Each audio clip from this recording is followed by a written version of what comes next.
सरस्वती नमस्तुभ्यं वरदे कामरूपिणी विद्यारंभं करिष्यामि सिद्धिर्भवतु मे सदा। द्वादशांग जिनवानी माता की जय। सत संख्या अनुयोग द्वार ग्रंथ राज की जय। मुनि श्री प्रणम्य सागर जी महाराज की जय। अढ़ाई दीप में विराजमान सभी आचार्य उपाध्याय सब साधु के चरणों में नमोस्तु नमोस्तु नमोस्तु। सभी आरिका माता जी के चरणों में बंदामी बंदामी बंदामी। सभी छुल्लक के लग के चरणों में इच्छामी इच्छामी इच्छामी। सभी प्रतिमाधारी के चरणों में वंदना वंदना वंदना। ग्रुप में विराजमान सभी पूज्य जनों को, हेमीचंद भाई साहब, उमराव भाभी, पूज्य बाबूजी, पारस बाबूजी, सबको सादर चरण स्पर्श, सभी से सादर जय जिनेन्द्र। हम लोग सत संख्या अनुयोग द्वार ग्रंथ राज का स्वाध्याय कर रहे हैं। जो तत्वार सूत्र का 8वां सूत्र है, उस पर मुनि श्री प्रणम्य सागर जी ने विवेचना की है, धवला पुस्तक 4 से। उसका स्वाध्याय करते हुए हम लोगों ने सत संख्या क्षेत्र स्पर्शन 4 परूपना पूरी कर चुके हैं। 5वीं परूपना चल रही है काल परूपना। काल परूपना में सबसे पहले ओघ और आदेश, 2 तरह से परूपना का वर्णन होता है। ओघ मतलब गुण स्थान में जीवों का खोज करना, आदेश मतलब मार्गणा में। काल परूपना चल रही है। काल परूपना का मतलब होता है सभी गुण स्थान में पहले सामान्य कथन कि किसी भी गुण स्थान का काल कितना है। गुण स्थान का काल का मतलब गुण स्थान का नहीं, कोई जीव कब तक रह सकता है उस गुण स्थान में, अथवा उस गुण स्थान में जीव कब तक पाए जा सकते हैं। इस तरह का दोनों तरह का जो विवेचन चलता है उसको काल परूपना कहते हैं। काल परूपना को करते हुए हम लोग चौथे गुण स्थान तक का विवेचन पढ़ चुके हैं। अब आप लोगों से एक प्रश्न है, चौथा गुण स्थान में जो उत्कृष्ट काल सा अधिक 33 सागर बनाया, वो सा अधिक क्या है, कैसे बनता है? वो सा किताब देख के कोई नहीं बोलेंगे, क्योंकि कुछ देखेंगे, कुछ समझेंगे, गलत बोलेंगे। जिसको समझ में आया है वो बोलें कि सा अधिक कितना घटा है और कैसे घटा है, किस तरह से इन्होंने सा अधिक बनाया है। जिसको याद है कल का विवेचन वो बोलें।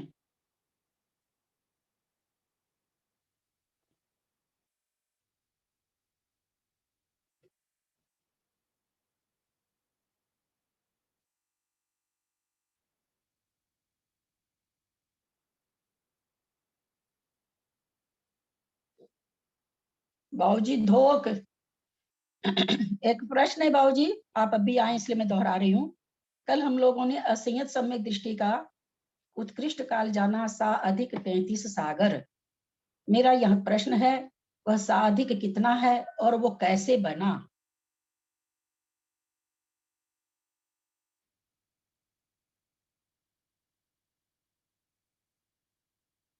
म्यूट हैं आप। एक बार फिर से बोलो। असंयत गुण स्थान का साधिक 33 सागर इन्होंने काल बताया, तो साधिक 33 सागर कैसे बनाया? कल वाले प्रोग्राम में। अच्छा अच्छा, हाँ, ये कल बताए थे 33 सागर पूरा यदि हो, उत्कृष्ट निकालना है हम लोगों को। और 33 सागर पूरा यदि सर्वार्थ सिद्धि जाकर के लेगा तो उनको 8 प्रत्यक्ष वर्ष पहले ही दीक्षा लेनी पड़ेगी और पूरा बढ़ा के दिखाना है। इसलिए हमको एक समय कम करके साधिक दिखाया, ताकि लास्ट के जो 9 मूर्त कितने 9 या 2 मूर्त होंगे उसमें वो दीक्षा लेकर के दीक्षा ले जा सकते हैं। हाँ, मैंने हमको यही जानना भी था। ठीक, आपने बहुत शॉर्ट में बताया। मैंने यही जानना चाह रहे थे कि ये चीज आप लोगों को समझ में आया कि नहीं, कि साधिक के लिए उन्होंने क्या किया। और कौन बोलेंगे और बढ़िया से विस्तार से कौन बताएंगे?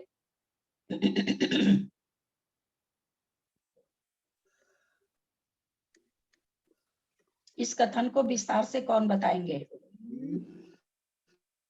पूरा एकदम कैसे 33 सागर में कैसे गया, क्या हुआ, पूरा कथन कौन कहेंगे? बाबूजी ने तो सीधे 33 सागर भेज दिया, तो 33 सागर आप लोग भिजवाइए। कैसे भिजवाएंगे, कैसे लौट के आएगा? पूरा कथन बताऊंगा। हाँ बताइए। एक मुनिराज जब वो श्रेणी पर छठे गुणस्थान से ऊपर जा रहे हैं 7वें गुणस्थान में, उस समय वो जो आयु बांधेंगे वो उत्कृष्ट आयु बांधेंगे। बहुत अच्छा। और उसके बाद वो जो श्रेणी चढ़ के तीर्थ कहीं पर जाते हैं, श्रम में जाते हैं, तो वो जाएंगे अनुत्तर में। ठीक तो है। यहाँ हम लोग को उनको भेजना है 4 अनुत्तर में, सर्वार्थ सिद्धि में नहीं भेजना है, क्योंकि साधिक उत्कृष्ट निकालना है, उत्कृष्ट काल निकालना है। बहुत अच्छा। तो अब वो उत्कृष्ट में एक में कम 33 सागर जाने से भी उनका काम होता है। वहां जाके नीचे फिरती आते हैं, 1 कोटि पूर्व की आयु लेकर के यहाँ पर जन्म लें, और पूरा काल असय में बिता करके अंतिम जो 9 मुहूर्त है उसमें दीक्षा लेकर के 9 मुहूर्त में अपना कल्याण कर ले। बहुत अच्छा। अंतिम दीर्घ मुहूर्त या क्षुद्र 13 अंतर मुहूर्त निकल जाएगा, क्योंकि 7वें गुण स्थान मुनि आज 7वां गुण स्थान उसने असंयतपना तो था ही, 7वां गुण स्थान उन्हें अंतर मुहूर्त पहले प्राप्त कर लिया, 6ठा 7वां झूला। तो यहाँ कितना अंतर मुहूर्त हो जाएगा? पहले वाले में उन्होंने प्रथमोपसम प्राप्त कराया तो 14 अंतर मुहूर्त बताया। यहाँ प्रथमोपसम तो कराना नहीं है, ऑलरेडी असंयत गुण स्थान में है, तो यहाँ क्या कराना होगा? 7वें गुण स्थानवर्ती मुनि महाराज, चुकी यहाँ पर वो पहले छाइक नहीं बना है, अब उसको सबसे पहले छाइक बनाएंगे। छाइक बनाने के लिए सबसे पहले 3 करण करके क्या किया जाएगा? छाइक बनाने के लिए हम अगर छाइक अभी बनना चाहे तो सबसे पहले हमको क्या करना होगा? बाबूजी आप म्यूट हैं, बाबूजी आप म्यूट हैं। तो अनुतान मंदिर का विसर्जन करना पड़ेगा, 6 उपसम सम्यक लेंगे, अनुतान मंदिर का विसर्जन करेंगे, ठीक है ना? अनुतान मंदिर का विसर्जन करके अब वो 6 सम्यक करेंगे, मतलब पूर्ण संपूर्ण नाश, सातों प्रकृति का नाश करेंगे, सातों प्रकृति नाश करके। बाबूजी 3 करण करके पहले अभी उस क्लास, हाँ बाबूजी 1 मिनट, अभी उस क्लास में बताया है, फिर भी आप लोग नहीं बोल रहे हैं। 3 करण करके पहले अनंतानुबंधी का विसर्जन करेगा, असंयत सम्यक दृष्टि है, फिर 3 करण करके वो दर्शन मोहन की 3 प्रकृति का क्षय करेगा, 2 बार अंतरकरण उसने कर लिया, 3 अंतरकरण कर लिया। अब वो छाइक सम्यक दृष्टि असंयत सम्यक दृष्टि है, अब वो 7वें में जाने के लिए पुनः 3 करण करेगा और सकल संयम को धारण करेगा। सकल संयम को धारण करने के बाद में प्रमत अपरमत झूलता रहेगा अंतर्मूर्त प्रमाण तक, फिर उसके बाद वो क्या नाम है, सो छाइक तो है ही है, अब वापस वो 3 करण करके छाइक छपक श्रेणी वाला बनेगा, और अंतर्मूर्त प्रमाण करते करते लास्ट तक में 13 अंतर्मूर्त में वो मोक्ष चला जाएगा। आप लोग कोई भी नहीं बोले कल, जबकि इसको 2 बार 3 बार समझाए, क्योंकि कल भी बाबूजी लेट से आने से मैं इसको दोबारा ली थी, लेकिन आप लोग कोई भी इस चीज को नहीं बोले। इसका मतलब कहीं मेरे समझाने में कमी रहती है, जो कि आप लोग को समझ में नहीं आता है। इसमें तो समझा गया था, कल वाला अच्छा समझा गया था, रिपीट कर लिया था ना। कल तो 2 बार 3 बार ली बाबूजी इस प्रकरण को, लेकिन लोग नहीं समझ पाए होंगे। लिखा हुआ भी है किताब में, तो समझाने के अलावा लिखा हुआ भी है। चलिए ठीक है, ले लीजिए इसमें से। अब 122 पेज पर 90/15 ले रहे हैं। संहिता संयतस्य नाना जीवापेक्षा सर्वकाल, संहिता संयत जीवों का नाना जीवों का अपेक्षा सर्वकाल है, जो अस्पष्ट है। क्यों अस्पष्ट है भाई? संहिता संयत नाना जीव का सर्वकाल, ये स्पष्ट क्यों है? महाराज ने स्पष्ट क्यों लिख दिया?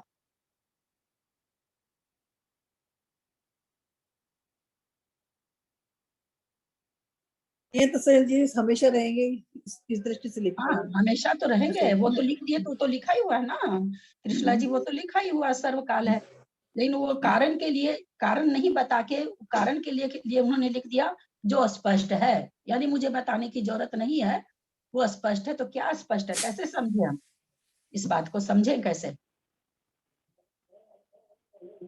ये निरंतर मार्गना है ना, ये शांतर मार्ग नहीं है, ये शांतर मार्गना नहीं है, ये कहना चाह रहे हैं महाराज, इसलिए कहते हैं कि कारण स्पष्ट है, ये शांतर मार्गना नहीं है, हमेशा जीव पाए जाएंगे। बहुत सुंदर उत्तर बीना जी का। आगे चलते हैं। एक जीवम प्रति जघन्य न अंतर्मूर्त, एक जीव के अपेक्षा इन्हीं संहिता संहिता का जघन्य से अंतर्मूर्त काल है। कैसे बनेगा? जघन्य से अंतर्मूर्त काल कितनी तरह से बनेगा?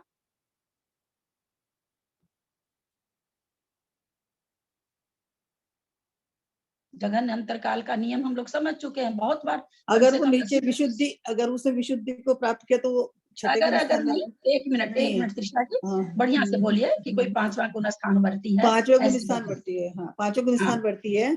वो हाँ उसके भाव थोड़ा बिगड़ गए, परिणाम थोड़ी विशुद्धि कम हो गई, वो चौथे में आ हाँ सकता है। और चौथे में हाँ। आके जो है फिर उसकी विशुद्धि बढ़ गई, फिर वो पांचवे में आ जाएगा, ऐसे बन जाएगा।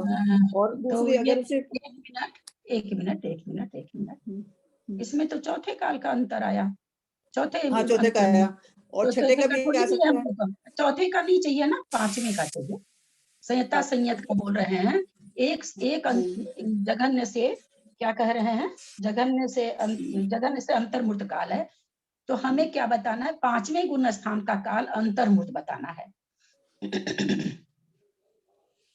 पांचवें गुण, हाँ, पांचवें गुण स्थान का ये बता रही हूँ मैं कि एक अंतर्मुहूर्त पहले जो है वो मिथ्यात्म में नहीं आया, असंयत में आ गया। चौथे गुण स्थान में अगर आ जाता है भाव से, और एक विशुद्धि अगर बढ़ती है, तो वो सातवें में भी आ सकता है, पांचवें से सातवें में भी आ सकता है। लेकिन उसे दीक्षा लेनी। एक मिनट, आप तो विवेचन कुछ और कर रहे हैं, आप विवेचन कुछ और कर रहे हैं। कौन बोलेंगे और?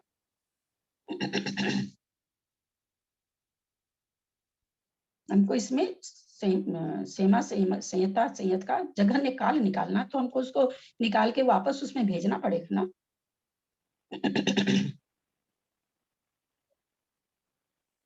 चौथे से विशुद्धि में पांचवें हो गया, और विशुद्धि करते विशुद्धि को बड़ा करके सप्तम में चले जा, तो एक समय एक अंतर्मुहूर्त में काम हो जाएगा।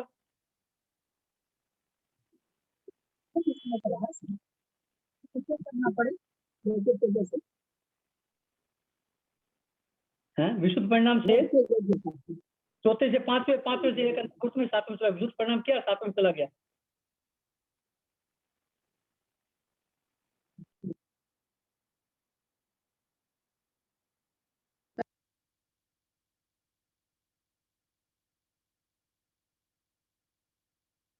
सब हो गया ना। सॉरी बोलने से क्या होगा, रिकॉर्डिंग होती है। हेलो, आवाज आ रही है क्या? आ रही है ना, आ रही है। आ रही है। वो बीच में फोन आ गया था बाबूजी, इसीलिए लगा। अभी अच्छा। हाँ बाबूजी हाँ, अपने को क्या लाना है, जघन्य अंतर लाना है। जघन्य अंतर लाने के नियम क्या है बाबूजी? चौथे गुणस्थान से पांचवें गुणस्थान में जैसे वो आया, विशुद्ध परिणाम था, हाँ विशुद्ध परिणाम से आगे बढ़ाया, सप्तम गुणस्थान में चला गया। हाँ, जघन्य अंतर्मुक्त काल रह के सातवें में चला गया, तो पांचवें गुण स्थान का जघन्य काल आ गया। क्योंकि हमको यहाँ अंतर वगैरह नहीं लाना है, उसको पांचवें गुण स्थान में कम से कम रखना है। तो जघन्य अंतर के लिए दो नियम दिए गए थे, किसको याद है दोनों नियम? दीदी, जघन्य से जघन्य काल का निकालने के लिए संक्लेश से संक्लेश और विशुद्धि से विशुद्धि मिलाना पड़ता है। बहुत अच्छा, बहुत अच्छा। ये जघन्य अंतर काल के लिए। के लिए क्या नियम था?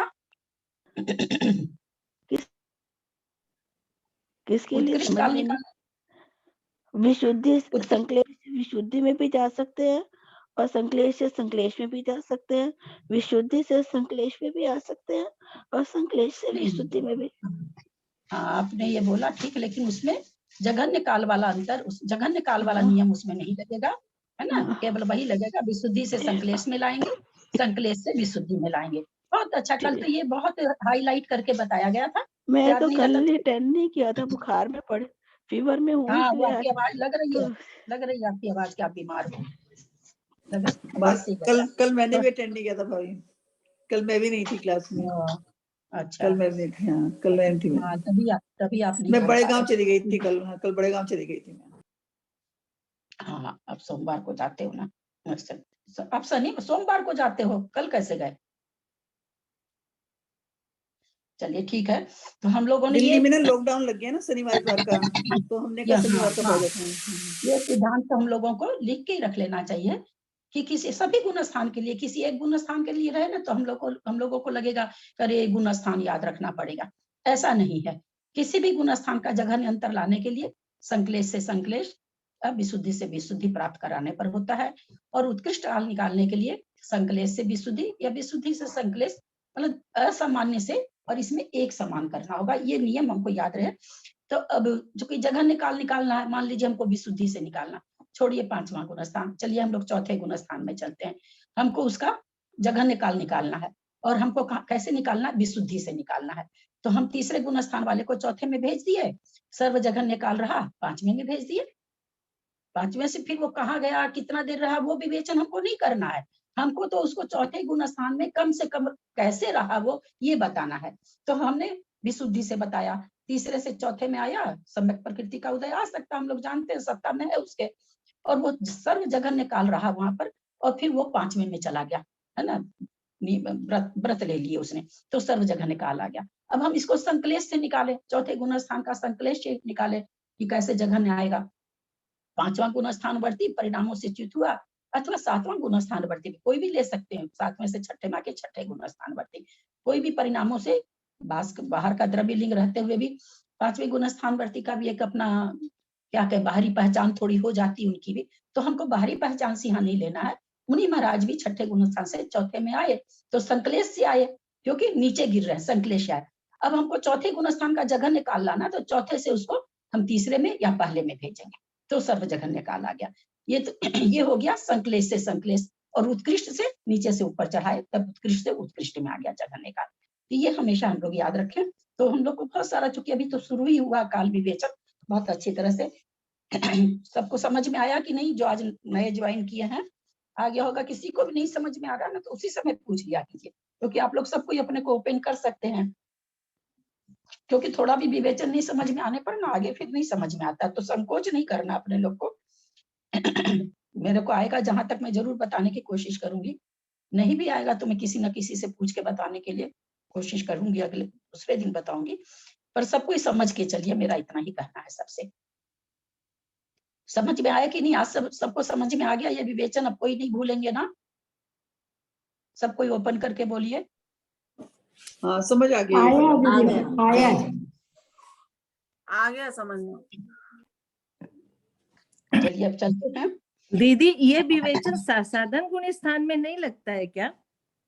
सासाधन गुण स्थान से कोई जीव ऊपर आ नहीं सकता, उसका जाने का एक ही दरवाजा है, केवल मिथ्यात्व, है ना। सासाधन से जब भी जीव गिरेगा निकलेगा तो मिथ्यात्व में ही जाएगा, और किसी में जा ही नहीं सकता है।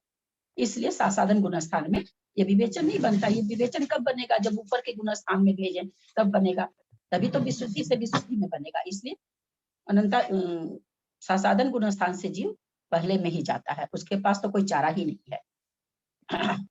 उसका तो काल ऑलरेडी पहले से ही फिक्स है, जो प्रथमोपसम काल में जितना समय बचेगा उतना समय वो दूसरे गुण स्थान में रहता है। अगर कोई प्रथमोपसम इसमें आने के लिए भी खास शर्त है, ऐसा नहीं है कि इस गुण स्थान से इसमें आ गया, इसमें से इसमें आ गया, ऐसा सासाधन का नहीं बनता। सासाधन में जब भी आएगा प्रथमोपसम जाएगा। अब प्रथमोपसम वो चौथा गुण स्थानवर्ती भी हो सकता है, पांचवा वो हो सकता है, छठा हो सकता है, साथ में चारों गुण। उस क्लास में कोई शायद ये भी बोल रहे थे कि प्रथमोपसम सम्यक दर्शन 4, 5, 7 में होता है, नहीं, प्रथमोपसम सम्यक दर्शन 4, 5, 6, 7 में होता है ना। ये चीज सुधार लेंगे, शायद उस क्लास में कोई बोले थे, मुझे जहां तक याद आता है। तो सभी गुण स्थान, क्योंकि अगर छठे में आप स्वीकार नहीं करेंगे तो जो प्रथमोपसम से नीचे गिर रहा है वो तो छठे से गिरेगा, सातवें से तो गिरेगा नहीं, कोई दरवाजा ही नहीं। सातवें से गिरने के लिए छठा ही दरवाजा है, और नीचे के गुण स्थानों में जाने के लिए छठा गुण स्थान है। तो इसलिए हमको छठे गुण स्थान में भी प्रथमोपसम कहना पड़ेगा। गिरने की अपेक्षा, चढ़ने की अपेक्षा 4, 5, 7 है, गिरने की अपेक्षा 6, 5, 4 है। तो साधन से इसलिए बन ही नहीं सकता है, कोई उसका है, वो तो चाहे जब भी जाता है तो वो कभी भी ऊपर चढ़ता नहीं है, नीचे ही गिरता है, मिथ्यात्व को ही प्राप्त होता है। और उसका काल निर्धारण करने की जरूरत ही नहीं है, ऑलरेडी निर्धारित है। जघन्य से एक समय, उत्कृष्ट 6 आवली, एक जीव की दृष्टि से, नाना जीव की दृष्टि से कितना काल है इसका सासाधन का? एक समय है ना दीदी, एक समय नहीं, पल्लीपुम का संख्या प्रभाग है, नाना जीव के अपेक्षा से तो पल्लीपुम का संख्या प्रभाग, पल्ले का संख्या प्रभाग नाना जीवों की अपेक्षा। हाँ, नाना जीवों के, बहुत अच्छा। और तीसरे गुण स्थान का नाना जीवों की अपेक्षा जघन्य काल और उत्कृष्ट काल कितना है? अंतर मुहूर्त है, एक अंतर मुहूर्त दोनों ही। नहीं, नाना जीवों की अपेक्षा तो पल्लीपुम का संख्या तो भाग, जीवों के असंख्यात फल। हाँ, फिर से समझ में नहीं आया।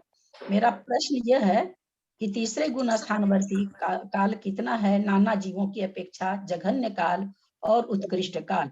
जैसे मैं बोल रही हूँ ठहर ठहर के और पूरा शब्द बोल रही हूँ, वैसे पूरा शब्द बोलिए, हवा में मत बोलिए, समझ में नहीं आता है लोगों को। मैं बोलूं उत्कृष्ट दीदी, काल तीसरे तो सम्यक मिथ्यात्व जीव का, हाँ बोलिए मंजू जी। हाँ, सम्यक मिथ्यात्व गुण स्थान वाले जीव का जघन्य से अंतर्मूर्त है नाना जीवों के हिसाब से, और उत्कृष्ट से पल्योपम का असंख्यात्व। इनका अंतर्मूर्त होगा, क्योंकि साधन में तो एक समय होता है, लेकिन यहाँ पे अंतर्मूर्ति होगा, क्योंकि विश्राम करे। ऐसा क्यों है? क्योंकि जब उसमें आता है तो वो एक समय नहीं रह, अंतर्मूर्त तक विश्राम करके फिर जाता है। नहीं, उसको विश्राम नहीं करते हैं। आपने दीदी बोला तो सही शांतरमार्गण आहे एक ते? मिनट, दीदी एक हे मिनट, जब मैं शांतरमार्गण आहे? एक मिनट डोलिया जी, और सबसे मेरा रिक्वेस्ट है, जब मैं बोलूं तो कोई ना बोले, नहीं तो आप लोग की क्लास बंद हो जाएगी। मेरे बहुत तकलीफ गले में होती जा रही है ना। जब उसके बाद आप करिए ना प्रश्न, में तो भाग भी नहीं रही हूँ, मैं तो बहुत धीरे चल रही हूँ। एक मिनट, जो मैंने इनसे पूछा कि तीसरे गुण स्थान का काल नाना जीवों की अपेक्षा अंतर्मूर्त क्यों है, इसका जवाब एक जन दीजिए, जो देना चाहे, एक एक जन दीजिए।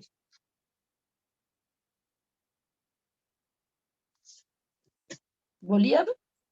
उस समय तो बहुत लोग बोल रहे थे, अब बोलिए जो पूछ रही हूँ, अंतर्मूर्त क्यों कहा? क्योंकि वहां पे रहने का जगन्य काल अंतर्मूर्त है, मतलब कम से कम कोई जीव वहां जगन्य काल अंतर्मूर्त रहेगा ही रहेगा। रहेगा ही रहेगा, ये उसका उत्तर है। विश्राम करने वाली बात यहाँ पर नहीं है। कोई भी तृतीय गुण स्थान को अगर प्राप्त कर लिया, कितने भी उसके परिणाम ऊंचे हों या बिगड़े, अंतर्मूर्त के पहले नहीं होंगे। ये इसका उत्तर है, बहुत सुंदर। तो इसका हम लोगों ने समझा, तीसरा गुण स्थान भी समझ लिया, चौथा गुण स्थान हमने समझा ही, जघन्य से अंतर्मूर्त। कैसे, फिर कैसे निकालेंगे?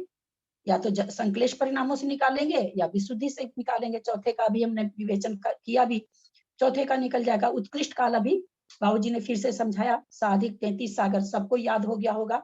इसमें विशेष हमको जो सिद्धांत याद रखना है कि साधिक 33 सागर लाने के लिए हमको किसी भी जीव को, चाहे वो जीव कहीं का भी हो सकता है, कोई जरूरी नहीं कि विधेय क्षेत्र का, कर्म भूमि का जीव है, और वो असंयत गुण स्थान को लास्ट में प्राप्त करके, और चूंकि सॉरी लास्ट में प्राप्त करके नहीं, मुनि महाराज बन करके 33 सागर की आयु बांध करके, और वो जा रहा है अनुत्तर विमान में।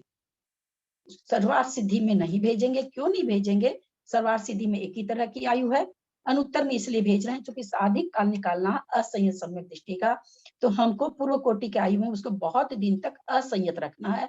बहुत दिन तक असंयत रखने के लिए 33 सागर में से एक समय कम की आयु वाला देव बनाना है, क्योंकि ये नियम है। जो पूरा 33 सागर करके आता है उसको 8 बरस पहले, 5 से 8 बरस पहले संयम को धारण करना ही पड़ेगा। संयम को, यानी सकल संयम मुनि बना ही पड़ेगा।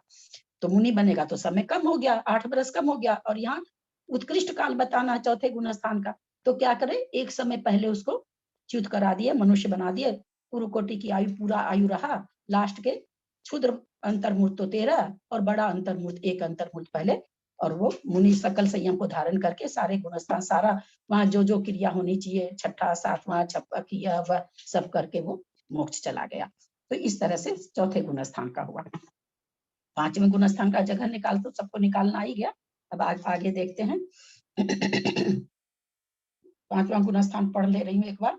कोई जीव जो पहले अथवा चौथे गुण स्थान वाला है, परिणामों के निमित्त से सैमा संयम को प्राप्त हुआ, वहां सर्व लघु अंतर्मुक्त काल रहकर सातवें गुण स्थान को प्राप्त किया, उसके जघन्य काल अंतर्मुक्त प्रमाण होता है। अथवा कोई छठे गुण स्थान वाला जीव पांचवें को प्राप्त होकर चौथे, तीसरे या पहले गुण स्थान में गया तो भी उसके जघन्य काल प्राप्त होगा। समझ में आ गया होगा। उत्कृष्ट परिणाम, विशुद्ध परिणाम किए तो विशुद्ध परिणाम कराए आगे भी, और संक्लेश परिणाम कराए तो संक्लेश परिणाम ही कराया जघन्य के लिए। ऐसा क्यों किया? मैंने कल इस पर चिंतन किया सामायिक में, ऐसा क्यों आचार्य किए? जब हम गिरने लग जाते हैं, यहाँ तक कहते हैं छठे गुण स्थान में बहुत काल तक रहना मिथ्यात्व को प्राप्त करना है। क्या समझे? कोई मुनि महाराज छठे गुण स्थान में अगर बहुत देर तक रहते हैं, छठे गुण स्थान में रहने का मतलब विशुद्धि कम होना, सातवां गुण स्थान में विशुद्धि ज्यादा होना, उत्तरोत्तर उनकी विशुद्धि खत्म हो रही है और वो मिथ्यात्व को प्राप्त कर जाते हैं। बहुत काल तक अगर कोई प्रमथ संयत रहता है, मुनि महाराज रहते हैं, तो वो फिर मिथ्यात्व को प्राप्त होते हैं, क्योंकि परिणाम तो विशुद्ध हो ही नहीं रहे उनके। वो इतने काल तक क्यों ठहर गए छठे में भाई? क्योंकि परिणामों में संकलेशता रही, इसलिए ठहर गए। यहाँ संकलेश का मतलब आप लोग वो अनंतानुबंधी वाली संकलेशता नहीं घटा लीजिएगा, कसाय वाली, कभी भी नहीं। प्रवृत्ति रूप रहे ऐसे समझ लीजिए इसको हम ऐसे। लेकिन प्रवृत्ति रूप बोलने से बहुत बढ़िया से खुलासा नहीं होता। संकलेशता बनी रही उनको, निरंतर वो गिरते ही रहे।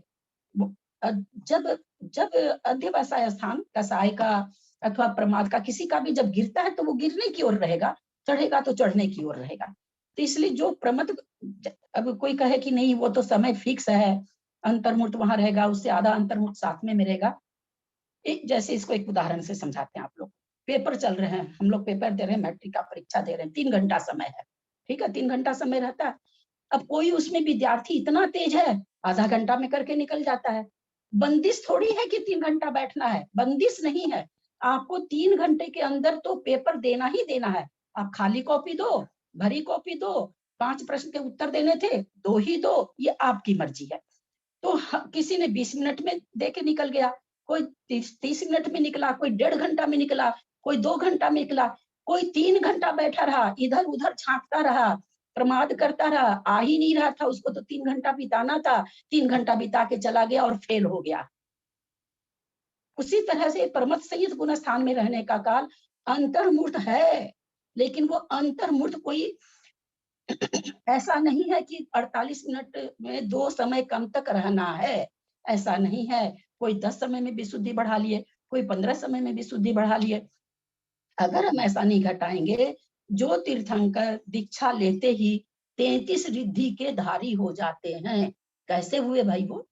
कैसे हुए? चूंकि 7वें गुण स्थान में जो असंख्यात लोक प्रमाण विशुद्धि के अध्यवसाय स्थान हैं, उनको सारे को उल्लंघन करके तीर्थंकर जहाँ रिद्धि प्राप्त होती है, उन अध्यवसाय स्थानों को प्राप्त कर लिए, सारे को उलांघ के। दीक्षा लेते ही लेते उनके परिणामों की विशुद्धि इतनी बड़ी कि एकदम से हाइट वाले परिणाम कर लिए। वरना तो 7वां गुण स्थान अभी भी है, 7वां 6ठा गुण स्थान अभी भी है, क्यों नहीं रिद्धियां मिल रही है? तो ये रिद्धियां अपने कह देते हैं ब्रज वृषभ नाराज सहनन नहीं है, वो नहीं है, वो तो एक दूसरी चीज है। वास्तव में कारण क्या है कि जिन परिणामों की ऊंचाइयों पर जाके रिद्धि होनी चाहिए, उस ऊंचाई तक परिणाम ही नहीं पहुंच रहे हैं। असंख्यात लोक प्रमाण पर परिणाम है, कोई थोड़े बहुत तो है ना, 10-15 तो है नहीं, उस ऊंचाई तक परिणाम ही नहीं पहुंच रहे हैं जहां रिद्धि प्रकट हो। और तीर्थंकर को एक साथ 63 रिद्धि, तो सोचिए कि असंख्यात लोक प्रमाण जो परिणाम है, सारे को उलांघ करके एकदम ऊपर वाले परिणाम उनको तुरंत हो जाते हैं तीर्थंकर को, और 63 रिद्धि प्रकट हो जाती है दीक्षा लेते ही। तो उसी तरह से 6ठे गुण स्थान समझिए 3 घंटा का पेपर है। अब 3 घंटा का पेपर, वही 3 घंटा एक कोई विद्यार्थी 3 घंटा बैठा रहता है, इधर उधर झांका रहा, पेंसिल पटका, पेन पटका, कॉपी मोड़ा, प्रश्न पत्रकार, कुछ ना कुछ तो करेगा ही वो, और अंत में पेपर सबमिट करके आ गया 3 घंटा बैठ के। घर वाले भी जान गए कि हाँ बेटा मेरा 3 घंटा में आया, पेपर तो ठीक ही करके आया होगा, रिजल्ट आया फेल हो गया। तो उसी तरह से जो ये स्थान बनते हैं, विशुद्धियां बनती है, संकलेश परिणाम बनते हैं, जब संकलेशता की ओर जब गिरता है आदमी, तो गिरता ही चला जाता है। तो ऐसा आया है कि प्रमथ गुण स्थान वर्ती अगर कोई बहुत, जितना उसका काल अंतर्मुहूर्त है, जिसको अंतर्मुहूर्त को हम 2 समय कम 48 मिनट कहते हैं, अगर कोई उतनी देर तक 6ठे गुण स्थान में रहता है, मेरा कथन मत कर दीजिएगा आप लोग, मैं नहीं बोल रही भैया, विद्वानों की सुनी हुई वाणी बोल रही हूँ, तो फिर नियम से, क्योंकि उसके परिणाम फिसलते ही चले जाते हैं। और जो कम से कम जो विशुद्धि स्थान, 7वें गुण स्थान की विशुद्धि जहां से शुरू होती है, जिन परिणामों से शुरू होती है, क्योंकि परिणाम कितने हैं? असंख्यात लोक प्रमाण है, 6ठे के भी, 7वें के भी, 8वें के भी, सभी जगह पर परिणाम ऐसे ही है। अब जहां से 7वें गुण स्थान के परिणाम चालू हुए असंख्यात लोक प्रमाण, उस पहले परिणाम वाली विशुद्धि को कोई 6ठे गुण स्थान में 2-3 ही समय हुआ था गए हुए, उनके परिणाम सुधर गए, 7वें में आ गए। तो ऐसी कोई बंदिश नहीं है कि 3 घंटा का पेपर में हमको 3 घंटा बैठना है। ये एक हम उदाहरण देके समझाए, इससे अपने लोग को जल्दी समझ में आ जाता है। तो यही चीज है यहाँ पर, कि यहाँ पर यही बात बताई जा रही है कि जब आदमी जघन्य काल तक किसी उसमें रहता है, तो अगर या तो विशुद्धि बढ़ रही है तब रहेगा कम, उसको फट से विशुद्धि बढ़ गई, 5वें गुण स्थान में आया था, चौथे से 5वें में आया था, विशुद्धि बढ़ा था, उसके परिणाम में विशुद्धि बढ़ती ही चली गई, पर तो वो तुरंत 5वें से 7वें में आ गया, उसकी विशुद्धि। यहाँ लिंग मत ले लीजिएगा, बाहर से लिंग है मुनि लिंग, यहाँ परिणाम की बात चल रही है। आप कहेंगे कि तुरंत मुनि थोड़ी बन गया, ऑलरेडी वो मुनि है पहले से।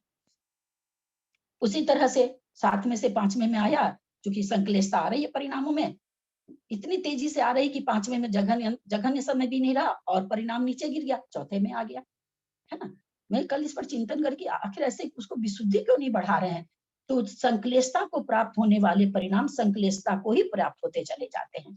विशुद्धि को परिणाम हम लोग खुद को ही देखिए ना, बहुत बार आप लोगों को खुद को समझ में आता होगा, जब मन अच्छा होता है, अच्छे अच्छे विचार आते हैं तो अच्छे अच्छे आएंगे, अच्छे अच्छे आएंगे, जल्दी से नहीं रुकते हैं, जब तक कि कोई जिसको अपने लोग इसमें आगे पढ़ेंगे कोई ठोकर न लग जाए, कोई ऐसी, जैसे हम लोग बैठे में बहुत अच्छे परिणाम आ रहे हैं, कोई चीज बहुत जोर से गिरी घर के अंदर, ऐसे हम लोग को लगा कि कोई दीवार गिर गई हो या पंखा गिर गया हो, तो एकदम से हमारे विचारों में ब्रेक आ जाता है।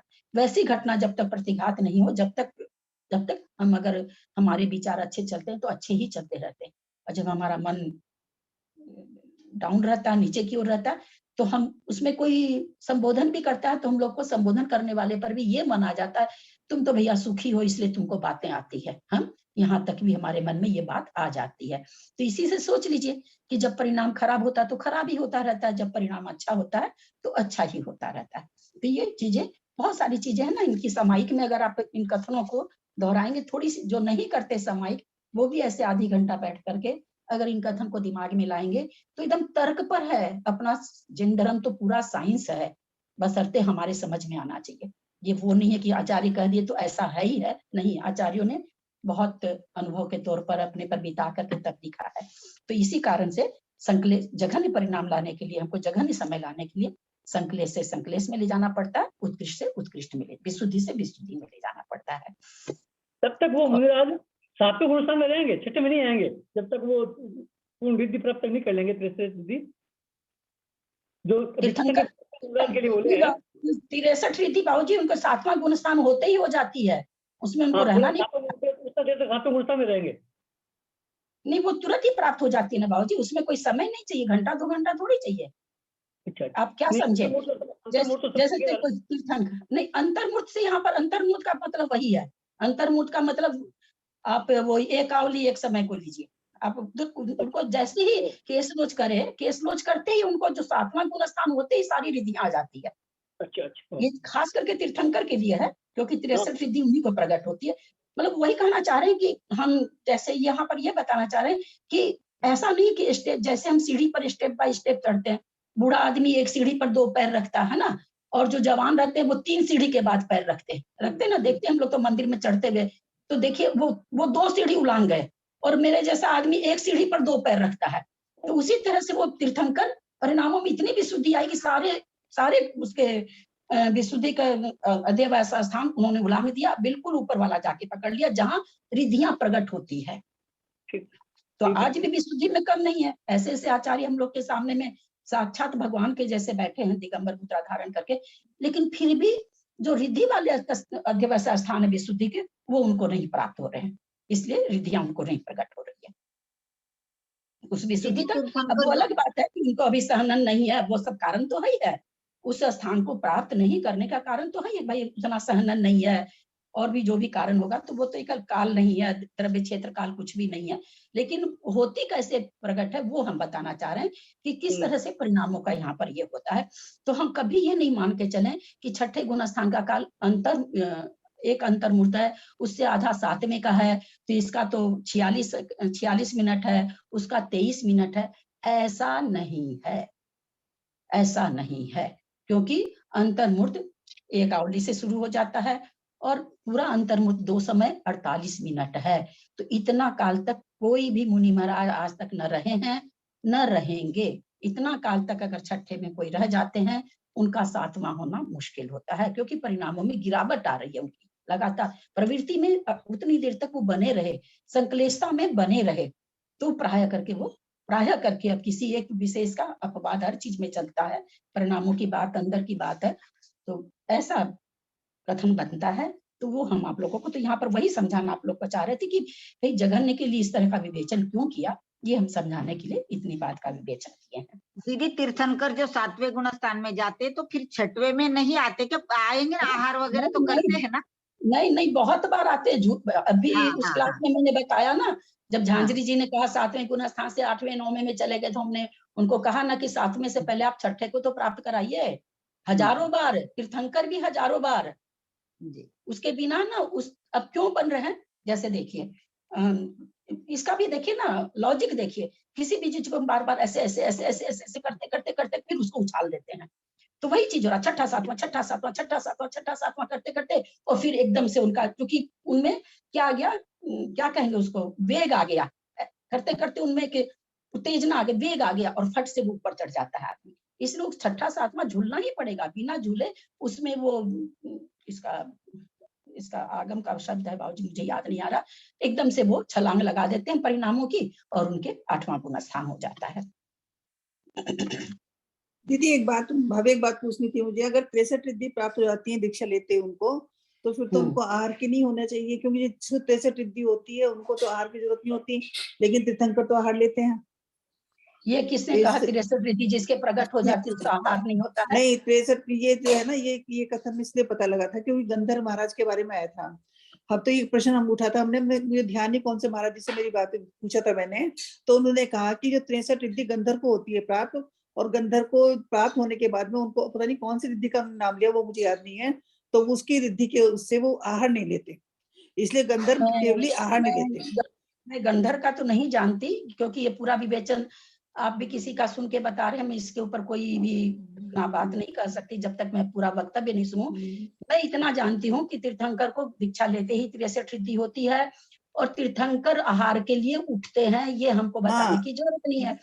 अब एक मिनट सुनिए, पूरा सुन लीजिए। अब रह गया कि गंधर्व नहीं उठते हैं, तीर्थंकर को तो परंपरा चलाने के लिए, धर्म तीर्थ की व्यवस्था बताने के लिए कि आगे भी कोई मुनि महाराज होंगे तो वो किस तरह से चर्या करेंगे, उनको यह बताने के लिए भी ये तो उनका करना ही पड़ेगा आहार के लिए। अब रह गया गंधर्व का, उनका हो सकता कुछ अलग से हो, जब तक मेरे सामने विवेचन लिखा हुआ नहीं आएगा। अब तो मैं अपने से नहीं सुन, क्योंकि आप भी पूरा तो बता नहीं पाएंगी, आप भी सुन के बता रही हूँ, तो मैं गंधर्व का कुछ भी नहीं कर सकती हूँ, बिल्कुल ये भी नहीं कर सकती हूँ कि उठते हैं कि नहीं उठते हैं, मैं ये सब बिल्कुल नहीं कर सकती। तीर्थंकर नियम से उठते हैं, और ऐसा कहीं नहीं है कि 63 रिद्धि हो गई तो उनको असाता वेदनी का उदय तो आ रहा 13वें गुण स्थान तक, और असाता वेदनी के चलते भूख लगती है, और मोहनीय कर्म उनका नष्ट नहीं हुआ है।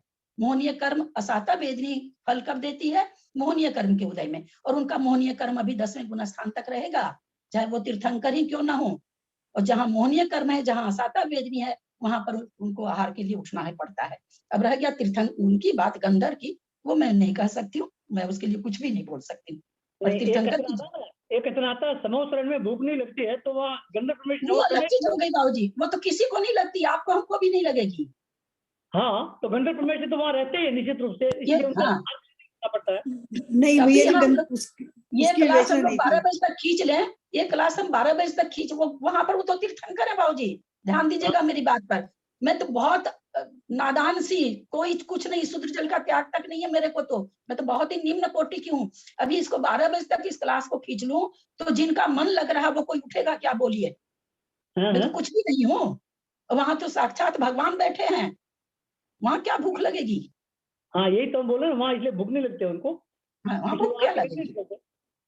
तो इसलिए अब रह गया कि 63 रिद्धि उनको गंधर्व होने से भूख नहीं, वो उठते नहीं आहार को, ये मेरे को नहीं पता है, ये मैं इसके बारे में कुछ नहीं बोल सकती।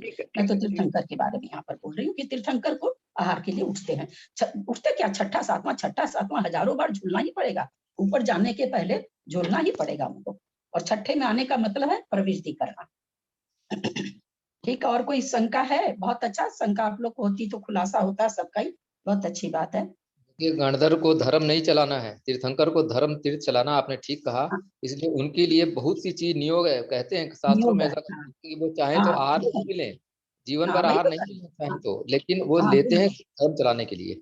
बिल्कुल। और गणधर को भी, गणधर कभी आहार नहीं लेते ऐसा कथन आया है, लेकिन आवश्यकता दोनों को नहीं है। तो गणधर को कोई मतलब नहीं है, वो तो उनको तो तीर्थंकर के अंडर में रहना है, वो अलग बात हो गई। और विवेचना करनी है दिव्य ध्वनि की, लेकिन तीर्थंकर को तो धर्म भी चलाना, धर्म तीर्थ तो उनको आहार भी लेना है, उनको नियम से पृथकत्व वर्ष तक केवल ज्ञान होने के बाद देशना भी खेड़नी है, उनको ये कंपलसरी नियम है उनका। हाँ कंपलसरी है, तो ये सब बिल्कुल नियोग है इसमें, ये सब हाँ ये अलग ही बात है। तीर्थंकर का कथन है ना थोड़ा अलग हटके है, गंधर का अलग हटके है, हाँ, बहुत अंतर है। इसलिए गंधर का तो नहीं, तीर्थंकर तो नियम से आहार नहीं लेंगे तब तो आगे मुनि महाराज का रास्ता ही नहीं खुलेगा। तब तो फिर जो मुनि महाराज आहार लेने जाएंगे, हम लोग जितने तेज हैं श्रावक लोग, अरे ये तो आहार लेने निकल गए। तीर्थंकर ने तो बताया था दीक्षा लेने के बाद ऊपर ऊपर चढ़ो, नीचे आओ ही मत, ये तो आहार लेने। अपने लोग तो तुरंत ही, और कोई खोजे ना खोजे, हम लोग जितने तेज हैं कि तुरंत ही उनकी तुलना कर देंगे। तो इसलिए उनको तो रास्ता बताना है, मार्ग बताना है धर्म का। तो इसलिए पूछा था, मुझे ये नहीं पता था कि तीर्थंकर को 63 वो आती हैं। मने पर ये ज्ञान का तो मुझे पता था, पर मुझे 63 रिद्धि का नहीं पता था। तो मतलब मुझे अभी तक, हाँ इसलिए मैंने पूछा आपसे, क्योंकि मेरे दिमाग में ये रहा कि 63 रिद्धि प्राप्त होने की वजह से गंधर्व को आहार नहीं होता, तो शायद उनको भी 63 रिद्धि नहीं होती। मतलब मुझे ये विवेचन नहीं पता था, इसलिए मैंने पूछा था। नहीं ठीक नहीं, आपने कोई पूछ के गलती नहीं किया, आपका प्रश्न बहुत सही है कि तीर्थंकर तो उठते नहीं है, गंधर्व उठते नहीं है, आप तीर्थंकर को उठा रहे हो 63 रिद्धि में। आपका प्रश्न बहुत लॉजिक बहुत अच्छा था, आपका गलत खराब नहीं था आपका प्रश्न, आपकी शंका बहुत ही सही थी। चले आगे चले, इसमें कोई और यहाँ तक में किसी को कोई प्रश्न है तो पूछ सकते हैं। आगे पढ़ रहे हैं हम। 5वें गुण स्थान समाध्यातव्य है। 5वें गुण स्थान वाला जीव तीसरे गुण स्थान को प्राप्त कर सकता है, तीसरे गुण स्थान वाला जीव 5वें गुण स्थान को नहीं। तीसरे गुण स्थान, मेरा प्रश्न है, ये शायद कुछ यहाँ पर नहीं लिखे हैं ठीक से। तीसरा गुण स्थान वाला जीव 5वें को तो नहीं प्राप्त करता, परंतु 7वें को कर सकता है, ठीक है ना? दीदी वो 7वें को भी नहीं करता, पहले चौथे में आता है। हाँ, वो 7वें को भी नहीं करता है, बहुत अच्छा। चलिए, यहाँ पर भी जगह निकाल लाने के लिए वही नियम अपनाया है जो तृतीय गुण स्थान में अपनाया था, अर्थात जो विशुद्धि से बढ़ता हुआ 5वें गुण स्थान में गया, उसे विशुद्धि से ही आगे के 7वें गुण स्थान में ले जाने पर जघन्य काल आता है, लगता है। और संक्लेश से नीचे गिरकर 5वां गुण स्थान प्राप्त किया है, वह भी संक्लेश के साथ ही निचले गुण स्थान में जाए तो 5वें गुण स्थान का जघन्य काल आता है। गिरने के लिए काल की बहुत कम जरूरत पड़ती है, उठने के लिए काल की ज्यादा जरूरत पड़ जाती है। संक्लेश से विशुद्धि बनाने में समय ज्यादा लगता है, विशुद्धि से संक्लेश बनाने में भी समय ज्यादा लगता है, लेकिन विशुद्धि से विशुद्धि बनाने में समय कम लगता है, संक्लेश से संक्लेश बनाने में समय कम लगता है। इसका ये भी लॉजिक है। उत्कर्षे न पूर्व कोटि देशो ना, संयता संयत जीव का उत्कृष्ट से कुछ काल कुछ कम पूर्व कोटि प्रमाण है। आचार्य श्री जी, विद्यासागर जी बहुत बार बोलते हैं कि देखो पूर्व कोटि तक कैसे अपने परिणामों को बना के रखता है। संहिता संहित गुण स्थान मुनि नहीं है, 5वां गुण स्थान है, गृहस्थ भी हो सकता है, और वो हो सकता है ही 2 प्रतिमा 3 प्रतिमा, सब तो संहिता संयत में है। एक पूर्व कोटि तक अपने परिणामों को संभाल लेता है, कितनी बड़ी बात है, सोच के देखिए। यहाँ 1 मिनट में परिणाम गिरते और चढ़ते हैं।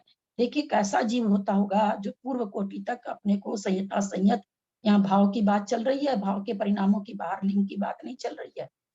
कितनी बड़ी चीज है, बाहर से कोई 7वां गुण स्थान रह के पूर्व कोटि तक रह सकता, कोई फर्क नहीं है। परिणामों को 7वां 6ठा गुण स्थान तक रखना ये बहुत मुश्किल होता है। और ये संयता संयत है, गृहस्थ है, बहुत सारा काम कर रहा है, स्त्रियां तो खाना भी बना रही हैं, 5वें गुण स्थान बढ़ती हैं, और कब तक रह सकती है? एक पूर्व कोटि तक इस गुण स्थान में आदमी रह सकता है, परिणामों को बना के रखता है। अब कैसे पूर्व कम कोटि निकल रहा है, आगे बता रहे हैं। कोई त्रियंच अथवा मनुष्य मिथ्या दृष्टि जीव संगी पंचेंद्रिय पर्याप्तक समूर्छन त्रियंच जैसे कछुआ, मेढक, मछली आदि में उत्पन्न हुआ। ये यहाँ क्यों उत्पन्न करा रहे हैं? मतलब त्रियंच और मनुष्य को क्यों करा रहे हैं? देव को करा दें। संयत गुण स्थान तो त्रियंच मनुष्य में होता है ना, औरों में, देवों में तो होता है नहीं, किसी में भी नहीं नहीं नहीं नहीं नहीं, वो नहीं पूछ रहा है। दीदी पूर्व कोटि आयु उन्हीं की रहेगी ना, पूर्व कोटि आयु मनुष्यों की। नहीं, हम ये नहीं पूछ रहे हैं, पर उत्पन्न तो करा रहे हैं, वो ठीक है। उसमें उत्पन्न मतलब देव को नारकी को क्यों नहीं करा रहे हैं, मेरा ये प्रश्न है। जैसे त्रियंच को करा रहे हैं, त्रियंच का त्रियंच में करा रहे हैं, कोई भी बाधा नहीं, कर सकता है। मनुष्य को त्रियंच में करा रहे हैं, मनुष्य को मनुष्य में करा रहे हैं, कोई बाधा नहीं है। तो मनुष्य और त्रियंच में देव और नारकी भी तो कर सकता है, क्यों नहीं कर रहा, क्यों नहीं करा रहे हैं? क्या चीज? सैंत गुण स्थान वहाँ कहाँ है देवों के? बाबूजी वहाँ कहाँ गुण स्थान घटाएंगे, हम तो वहाँ केवल यहाँ संयम पर एक मिनट जब मैं बोलूँ तो आप लोग दृढ़ता से इस नियम का पालन करें। मेरा प्लीज, मैं सबसे हाथ जोड़ के विनय पूर्वक बोलती हूँ, मेरी आवाज सुनते ही आप लोग चुप हो जाया करिए। मेरा ये प्रश्न यहाँ पर, यहाँ ये मनुष्य में उत्पन्न करा, सॉरी कछुआ मेढक मछली में उत्पन्न करा रहे हैं, त्रियंच में करा रहे हैं। तो त्रियंच में उत्पन्न, त्रियंच से त्रियंच भी कर सकता है, मनुष्य से त्रियंच भी बन सकता है, देव से त्रियंच भी बन सकता है, नारकी से त्रियंच भी बन सकता है। यहाँ पर ये शर्त क्यों लगा दिए कि त्रियंच या मनुष्य, इन दो को उत्पन्न क्यों करा रहे हैं? संगी क्योंकि पंचेंद्रिय पर्याप्त। वहाँ पे संयम नहीं है ना। हाँ दीदी, नारक में क्योंकि- संयम नहीं है ना। क्योंकि वो विकल त्रय में उत्पन्न नहीं हो सकते। संयम नहीं है। एक दीदी, मिनट, क्योंकि मैं वो प्रश्न शायद विकल्प नहीं समझा रही हूँ, फिर से आप लोग सुन, बहुत संगी धैर्य से सुन। पंचेंद्रिय पर्याप्त के कारण के लिए। एक मिनट आप लोग मेरा प्रश्न समझिए, है ना, प्रश्न समझ के फिर उत्तर दीजिए। मेरा ये कहना है, यहाँ इसमें उत्पन्न करा रहे हैं, त्रियंच में उत्पन्न करा रहे हैं।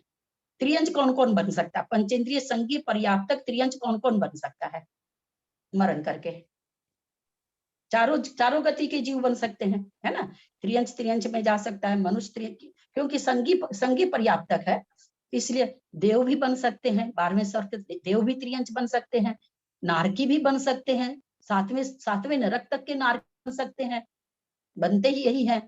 तो हमारा ये कहना है कि यहाँ पर देव और नारकी को नहीं करा करके दो गति से ही क्यों भेज रहे हैं त्रियंच में, चारों गति से क्यों नहीं भेज दिए? ये क्योंकि दीदी देव और नारकी विकल त्रय में नियम से उत्पन्न नहीं होते हैं। अरे भैया विकल्प त्रय में नहीं हो रहे हैं, संगी, एक मिनट, संगी पर्याप्तक में हो रहे हैं, संगी भी हैं पर्याप्तक भी हैं। क्योंकि दीदी नारकी जीव है ना, संयम, ये संयम है, संयम गुण स्थान चल रहे हैं ना। वहां नहीं, वहां संयम नहीं देना है, मिथ्या दृष्टि लिखा हुआ है। कोई त्रियंच अथवा मनुष्य मिथ्या दृष्टि जीव, हम मिथ्या दृष्टि को उत्पन्न करा रहे हैं। तो क्यों दो ही गति के जीव को क्यों करा रहे हैं? चारों गति के मिथ्या दृष्टि जीवों को त्रियंच बना सकते हैं, क्यों नहीं बन रहा? यहाँ पर क्यों लगा दिया ये, ऐसा शर्त क्यों लगा दी इन्होंने? और कोई भी आगे जाके संयम को प्राप्त कर सकते हैं, ऐसा कुछ नहीं है। वो त्रियंच पर्याय में आके संयम को प्राप्त कर सकता है, कोई भी बाधा नहीं है। आप लोग सेंटेंस को पढ़िए तो अपने से अपने मन में पढ़िए, जो सेंटेंस है इसका उत्पन्न हुआ, यहाँ तक का सेंटेंस आप लोग सब कोई 4-4, 5-5 बार पढ़िए।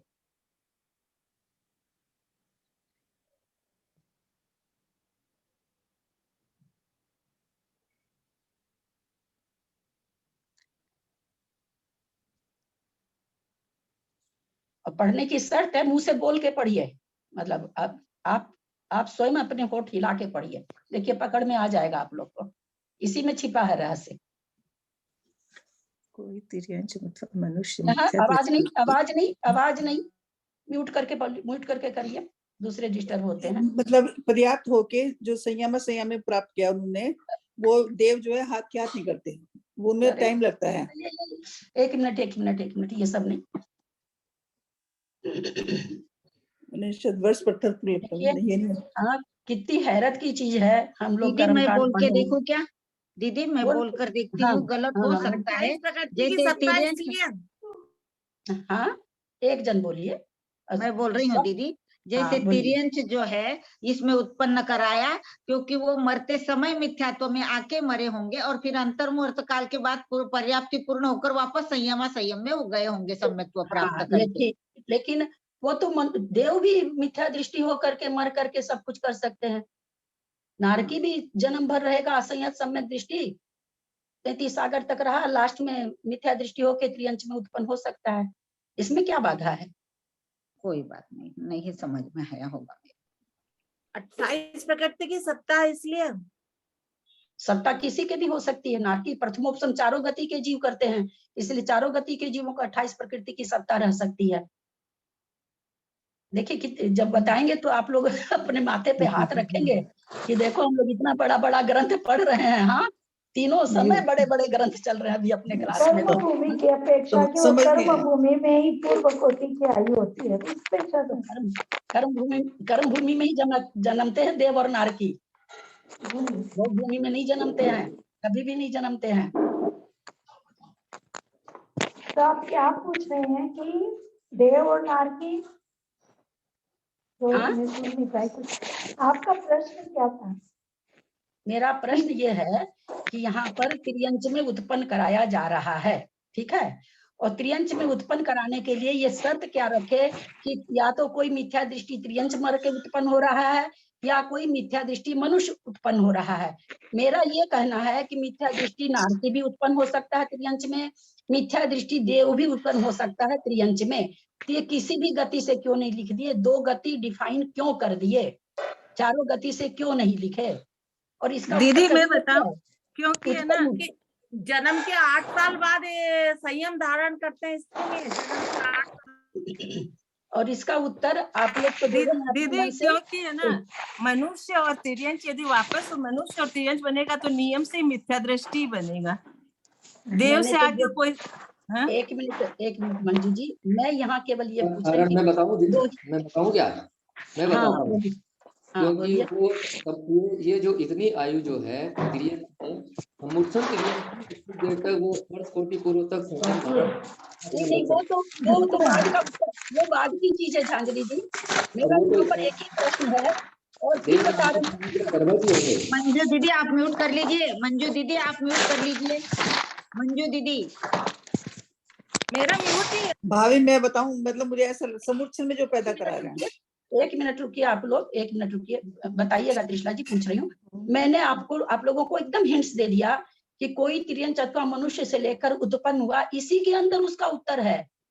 ये जो ना समुच्चय कहाँ लंदन, पेरिस, अमेरिका जा रहे हैं, व्यर्थ में जा रहे हैं हम, इसलिए एक मिनट, इसलिए मैंने कहा कि उत्पन्न हुआ तक को आप लोग 5 बार मुंह से बोल के पढ़िए, शायद आपकी दिमाग की बत्ती जल जाए और आपको उत्तर मिल, इसी में है उसका उत्तर, इसके आगे उत्तर नहीं आया। या उसके बाहर हम जो घूम रहे हैं, सब जगह घूमे जा रहे हैं, पूरे विश्व में, पूरा मतलब तीनों लोक में घूमे जा रहे हैं। दीदी भोग भूमि में तो नहीं उत्पन्न किया उनको, भोग भूमि में नहीं, इसका उत्तर ये तो नहीं है कि समुच्चन जीव, समुच्चन देव और नारकी समुच्चन नहीं बनते। बस ये है इसका उत्तर, देव और नारकी समूर्छन नहीं होते। मैं इसीलिए आप लोग को कह रही थी कि मुंह से बोल बोल के इस सेंटेंस को पढ़िए ताकि आप समूर्छन पे आए तो आपकी जीभ अटके। समूर्छन नहीं होते देव और नारकी। मैं भी तो यही अपेक्षा ले रहा था कि देव और नारकी समूर्छन नहीं होते, वो हमेशा गर्भज ही होते हैं। और मनुष्य से तिर्यंच तो तिर्यंच से समूर्छन होते हैं, तो समूर्छन में इतनी आयु घटती है एक कोटि पूर्व की पूरी। अच्छा, मैंने आपका नहीं सुना था झांझरी जी पूरा, क्योंकि एकदम चोंचो भी होता रहता है ना, मैं नहीं सुन पाई थी। हाँ ठीक है, बोले हैं तो बहुत अच्छा, इसलिए मैं बार बार कह रही थी ना, इसी में उत्तर, इतने में उत्तर है। हम लोग बहुत जगह घूम के आ गए, उत्तर इसी में छिपा था। इस कारण से समूर्छन क्या नाम है, सो त्रियंच कौन बन सकता है, या तो देव बन सकते, देव और नारकी नहीं बनते। त्रियंच से त्रियंच बनेगा तो समूर्छन हो सकता है, मनुष्य त्रियंच बनेगा तो समूर्छन त्रियंच हो सकता है। देव और नारकी संगी पंचेंद्रिय पर्याप्तक और गर्भज ही होते हैं, गर्भज ही होते हैं। ये तो हमारे मोटे मोटे सिद्धांत है ना, ये कोई बारीकी वाली बात नहीं है, मोटे मोटे सिद्धांत है। चलिए, अंततोगत्वा किसी झांझरी जी ने भी दिया होगा, उस समय मुझे सुना नहीं, हल्ला हो रहा था इसलिए। चलिए चलते हैं आगे। कोई त्रियंच अथवा मनुष्य मिथ्या दृष्टि जीव संगी पंचेंद्रिय पर्याप्तक समूर्छन त्रियंच में उत्पन्न हुआ और अंतर्मूर्त काल बाद पर्याप्त होकर के संयमा संयम को प्राप्त किया। 5वां गुण स्थान प्राप्त हुआ, पूर्व कोटि काल तक उसी गुण स्थान में रहकर कल्पवासी देवों में उत्पन्न हुआ, तभी संयमा संयम नष्ट हो गया। अब अगला प्रश्न मेरा यह है कि ये अंतर्मूर्त काल में संयमा संयम कैसे प्राप्त कर लिया, पर्याप्ति पूर्ण कर लिया, ये मत बताइएगा। पर्याप्ति पूर्ण समूर्छन जीव की अंतर्मूर्त में हो जाती है, अंतर्मूर्त के बाद में पर्याप्ति पूर्ण होने पर ये संयमा संयम को कैसे प्राप्त कर लिया। समूर्छन में हो जाता है ऐसा, गर्भज का नहीं होगा, समूर्छन में हो जाता है। नहीं, समूर्छन में हो जाता, किसके हो जाता, वो तो इससे निकल ही रहा है। समूर्छन को करा रहे हैं तो वो तो हो ही रहा है ना बाबूजी, वो तो अपने को बताने की जरूरत नहीं है क्यों हो रहा है। समूर्छन की और क्या विशेषता है? नहीं, यही तो विशेषता हुई उनकी, समूर्छन जीव। नहीं, ये विशेषता उनको क्यों, ये विशेषता उनको क्यों प्राप्त हुई? चलिए यही विशेषता है, क्यों प्राप्त हुई, लॉजिक तो चाहिए ना। हम लोग से तो यही अच्छा है।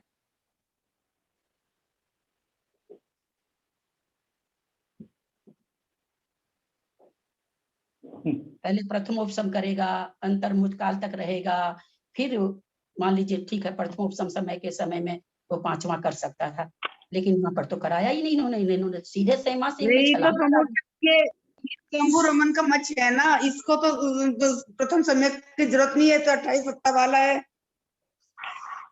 क्योंकि जो जो है संजीव है इसे संयम प्राप्त हुआ है, इसे तो प्रथम उपशम करने की जरूरत नहीं है, ये तो 28 सत्ता वाला जीव है, इसलिए इसको संयम। हाँ ठीक है, तो इसको स्वयंभू रमन समुद्र नहीं लगाना चाहिए, यहाँ पूर्व कोटि की आयु दे जा रहे हैं, यहाँ पर विजय क्षेत्र वाले भी हैं, कर्म भूमि के हैं, हर जगह स्वयंभू रमन अपने मन से मत लगाइए। अब ये बताइए इसको क्यों नहीं जरूरत है 28 प्रकृति की सत्ता के साथ ही ये हम नियम कैसे लगाएंगे? क्योंकि कोई भी सिद्धांत बनाने के लिए अकाट्य होना चाहिए, वो ऐसा नहीं कि 2 डेग के बाद वो कट जाए। सिद्धांत तभी बनते हैं जब अकाट्य होते हैं। तो ये कैसे निकला कि वो तो 28 प्रकृति की सत्ता वाला है और सही संयम प्राप्त कर लिया? इसका जो नियम है वो बताइए, जो सिद्धांत है वो बताइए। उसके सम्यक प्रकृति के सत्ता में उदय आ गया, सम्यक दृष्टि बन गया। हाँ, वो ठीक है भाई साहब, वो ठीक है। आंटी सम्यक प्रकृति का उदय होगा क्या, ऐसा हो सकता है? तो सम्यक प्रकृति का उदय होने से ही सही संयम होगा। क्यों हो गया वहां पर? उसको प्रथम उपशम क्यों नहीं करा रहे हैं?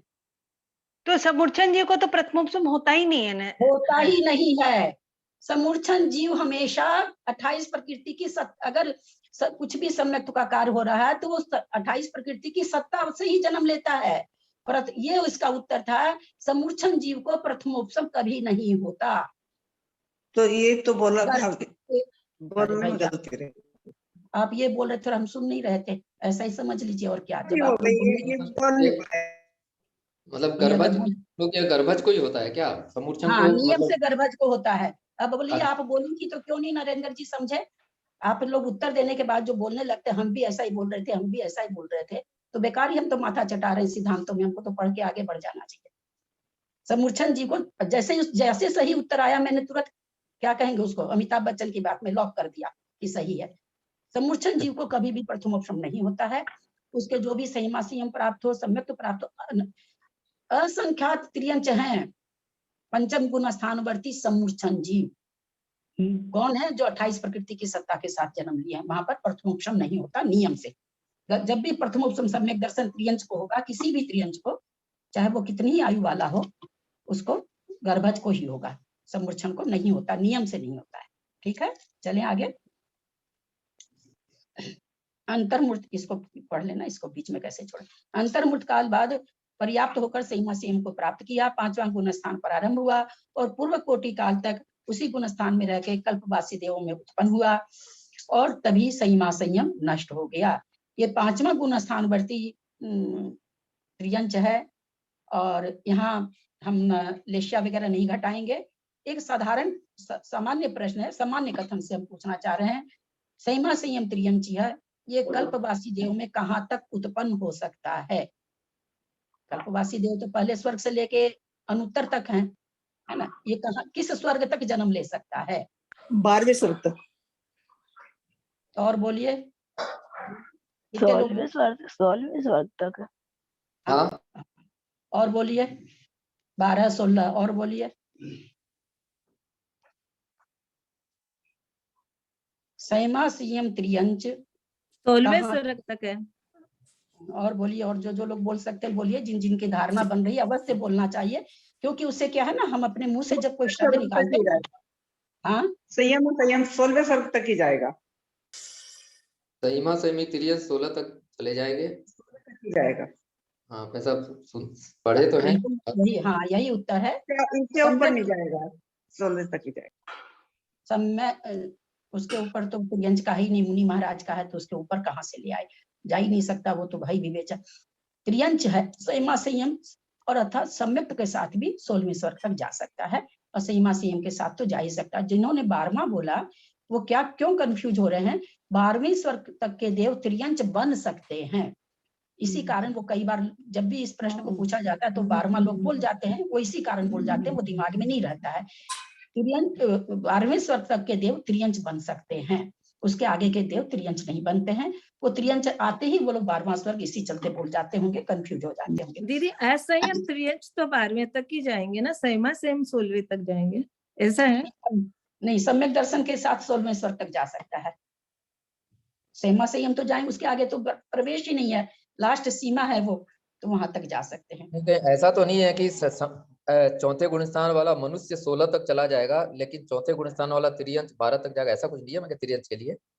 अभी हाल ही में मनुष्य के लिए तो ये निकला कि भाई 16वें स्वर्ग क्यों नहीं जा सकता है, क्या बाधा है उसको जाने में? अगर शुक्ल लेस्या है तो जब लेस्या का प्रकरण आया तो वहां पर ये समझा गया, मान लीजिए कोई भी है, अब ऐसा थोड़ी लिखा हुआ है कि अगर शुक्ल लेस्या किसी मिथ्या दृष्टि के है, या अन्य मत को छोड़िए, मिथ्या दृष्टि तो सम्यक दृष्टि, ये सारा विवेचन अपने लोग में चलता है। अन्य मत का कोई है और बहुत भद्र परिणामी है, मिथ्या दृष्टि है, छाऊ लेस्या वहां पर है और शुक्ल लेस्या का परिणाम उसको चल रहा है, अब कर्ष काल पड़ गया तो उसको क्यों नहीं आयु बन सकती 16वें स्वर्ग की? वहां शुक्ल लेस्या के बल से मिथ्या दृष्टि भी जा सकते हैं। सामान्य कथन से इसलिए नहीं बनाया जाता 16वें स्वर्ग में उत्पन्न उत्पाद, क्योंकि फिर हम छाऊ लेस्या में घटा देंगे, इसलिए सामान्य से ये चीज नहीं कही जाती। पर अगर कोई शुक्ल लेस्या वाला है, आयु बंद कर रहा है, मिथ्या दृष्टि भी है, तो कोई कहाँ बाधा ही नहीं उत्पन्न हो रही है ना, बाधा ही नहीं उत्पन्न हो रही है। बाधा तो होनी चाहिए ना, किसी सिद्धांत में हमको बाधा उत्पन्न होनी चाहिए, तो वो भी हो सकता है। अब रह गया त्रियंच का, त्रियंच चौथे गुण स्थान वर्ती भी 16वें स्वर्ग तक उत्पन्न हो सकता है, सम्यक तो होना ही चाहिए, और 5वें वाला तो हो ही सकता है, कोई बात नहीं है उसमें। और आगे ये सब आएगा, सम्यक मार्गना जब आएगी तो आएगा कथन, बिल्कुल मार्गना में जब आएगा, एक एक मार्गना में सारे गुण स्थान घटेंगे तो वहां देखिए और विशेष आ जाएगा। कुछ गलती होगी तो हम लोग वहां फिर देख लेंगे। यहाँ उत्कृष्ट काल प्राप्त करने के लिए समूर्छन त्रियंचों में उत्पन्न कराया है, गर्भ त्रियंचों अथवा मनुष्यों में नहीं, क्योंकि ऐसे जीव संयमा संयम धारण करने की योग्यता दिवस पृथकत्व अथवा वर्ष पृथकत्व तक आती है। अब यहाँ एक प्रश्न है, ये दो बात क्यों दे दिए, दिवस पृथकत्व और वर्ष पृथकत्व? त्रियंच और मनुष्य के पेज है, त्रियंच दिवस पृथक में हो जाएंगे और मनुष्य क्या नाम वर्ष पृथक में होंगे। हाँ, तो ये कैसे घट जाएगा दिवस पृथकत्व? हाँ, मनुष्य हाँ, गर्भ जो वहां पर है उनके दिवस पृथक घट जाएगा। ये जो लिया जाता है वर्ष पृथक तो कब से लिया जाता है, गर्भ से कि बाहर से? आने के बाद या गर्भ से? गर्भ से लिया जाता है। गर्भ से लिया जाता है। हाँ, बहुत अच्छा। तो इसको गर्भ से लिया गया तो इसका मतलब त्रियंच का भी गर्भ से है ना, अलग अलग तो सिद्धांत बनेंगे नहीं। वहां दिवस पृथक तो कह दिया, वही 3 से 9 दिन, दिवस माने दिन, पृथक मतलब 3 से 9 दिन, 3 से 9 दिन छोड़ दीजिए, 9 दिन, 9 दिन कैसे आ गया?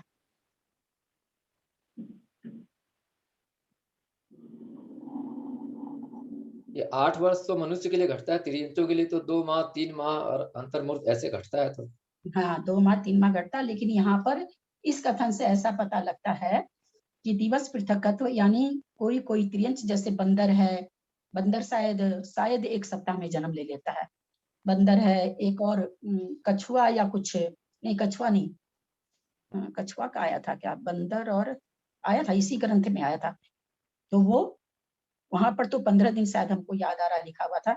सबसे कम गर्भकालीन लोग का होता है, एक तो बंदर लिखा था, एक कछुआ लिखा, मेढक लिखा कुछ, क्योंकि ये जो कछुआ मेढक मछली जो यहाँ पर आप लोग पढ़ रहे हैं, तो ये जीव केवल समूर्छन होते हैं, ऐसा विचार मत बना के रखिएगा, ये गर्भज भी होते हैं, दोनों तरह होते हैं।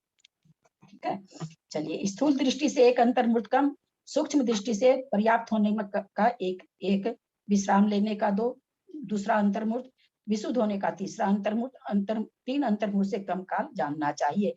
ये कहना रहे स्थूल दृष्टि से तो एक ही हुआ, पर सूक्ष्म से भाई पर्याप्ति पूर्ण करता है, फिर एक अंतर्मूर्त विश्राम करता है, एक अंतर्मूर्त में पर्याप्ति पर्याप्त करेगा, दूसरे अंतर्मूर्त में विश्राम करेगा, और तीसरे अंतर्मूर्त में जाकर के उसको सम्यक प्रकृति का उदय आएगा।